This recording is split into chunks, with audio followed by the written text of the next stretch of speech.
Je sais pas si votre boss vous a déjà dit « t'as pris ton après-midi quand vous partez à 17h ». En général, c'est quelque chose qu'on a tous connu et qui est particulièrement désagréable. Alors comment on va pouvoir répondre au manager qui, en plein milieu de l'open space, va vous invectiver de la sorte ? La première chose à comprendre, c'est déjà, c'est pas de l'humour.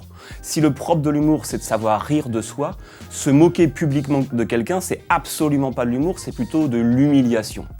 Alors, souvent, celui qui fait ça, il a l'impression qu'il va être, on va dire, empreint d'autorité. Mais ça n'est pas de l'autorité, en fait, c'est de la lâcheté. C'est un comportement passif-agressif qui va traduire une difficulté plutôt à s'affirmer de la part du manager. Et ça, c'est quelque chose qui va être particulièrement problématique.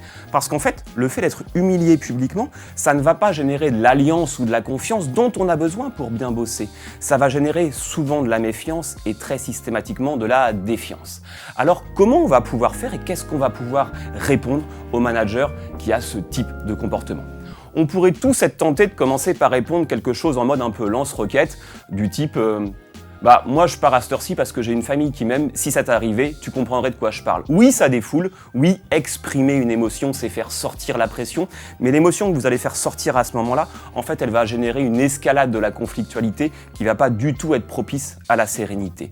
L'idée, c'est de s'affirmer calmement et positivement en répondant « J'ai fini ma journée, je suis content de ce que j'ai fait, je vais pouvoir rentrer et profiter de la vie ».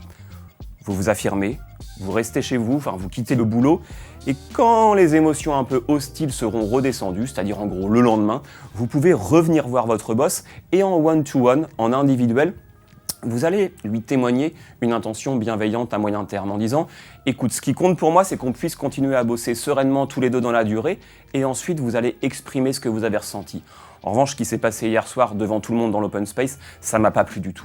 Je me suis senti humilié publiquement et c'est assez difficile à vivre pour moi. Je peux comprendre que tu aies des reproches à me faire, mais j'aimerais que les reproches, ils portent sur mon travail, qu'ils soient factuels et je veux bien les entendre. S'ils ne portent que sur le nombre d'heures, à mon avis, c'est un leurre. En fonctionnant comme ça, vous allez pouvoir exprimer ce que vous pensez et vous pouvez même ajouter une petite touche finale, la cerise sur le gâteau, c'est de proposer à votre chef quelque chose qui va lui témoigner de l'empathie pour qu'il ne se sente pas jugé lui-même.